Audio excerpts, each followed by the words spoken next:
కోనసీమ జిల్లా ముమ్మిడివరం నియోజకవర్గంలోని శ్రీ పార్వతీ కుండలేశ్వర స్వామిని కార్మిక శాఖ మంత్రి వాసంశెట్టి సుభాష్ దర్శించుకున్నారు.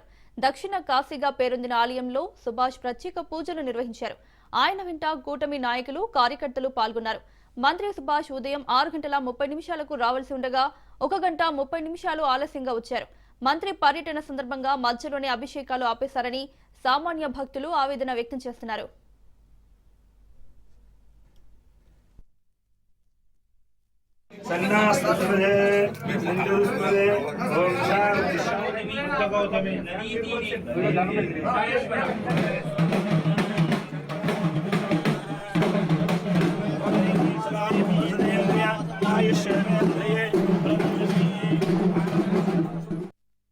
ఈరోజు చాలా అదృష్టంగా భావిస్తా ఉన్నాను.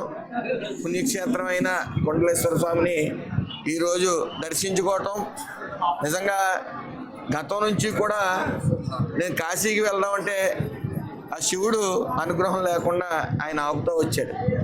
అయితే ఈ కార్తీక మాసంలో ఖచ్చితంగా వెళ్ళాలి అనుకున్నాను.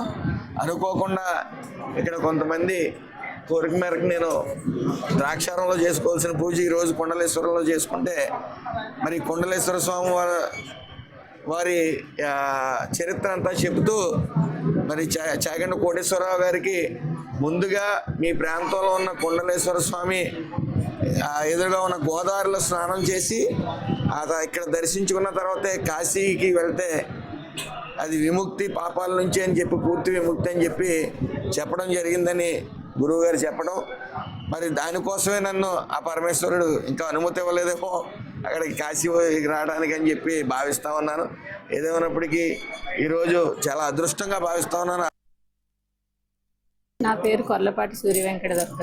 నేను శ్రీ కుండలేశ్వర స్వామివారి కార్యనిర్వహణాధిగా పనిచేస్తున్నాను. ఇక్కడ భక్తుల కోసం అన్ని విధమైన ఏర్పాట్లు చేయడం జరిగింది. వారికి ఎటువంటి లోటుపాట్లు రాకుండా తగిన ఏర్పాట్లు చేశాం. అందరూ స్వామిని దర్శించుకుని స్వామివారి కృపని పొందాలని మనస్ఫూర్తిగా ఆశిస్తున్నాను. కార్తీక మాసంలో నదీ స్నానం ప్రాముఖ్యత. మొట్టమొదటిగా స్నానం చేసి తర్వాత దీపారాధన చేసుకుని స్వామివారి దర్శనం చేసుకోమని మనకి శాస్త్రాలు చెప్తున్నాయి. అందుకే ఇక్కడ వృద్ధగోది నదీ స్థలం దగ్గరలో ఉంది కాబట్టి ఎక్కువగా భక్తులందరూ కూడా అవకాశాలు ఎక్కువగా ఉన్నాయి. చల్లు స్నానం ఉంది. ఇక్కడ ప్రభుత్వం వారు అయితేనేవ్వండి, దేవాదాయ ధర్మశాఖ వారు అయితేనే, గ్రామస్తులు అయితేనేవ్వండి, మనకి అన్ని ఏర్పాట్లు చేశారు. ఇక్కడ నదీ స్నానంలో క్యూ లైన్లో అయితేనేవ్వండి మనకి స్నానానికి బాయ్గార్డ్స్గా కట్టారు. తర్వాత చల్లు స్నానం ఉంది. అక్కడ నదీ స్నానం చేసి అక్కడ దీపారాధన చేసుకోవడం, అక్కడ దీపాలు వదులుకోవడం. అదేవిధంగా దేవాలయానికి వచ్చినప్పుడు ఇక్కడ బాడీగార్డ్స్ కట్టారు. ఇక్కడ నదీ స్నానం చేసి స్వామివారి దర్శనం చేసుకోవడం వల్ల విశేషమైన ఫలితం వస్తుందని చెప్పబడుతోంది.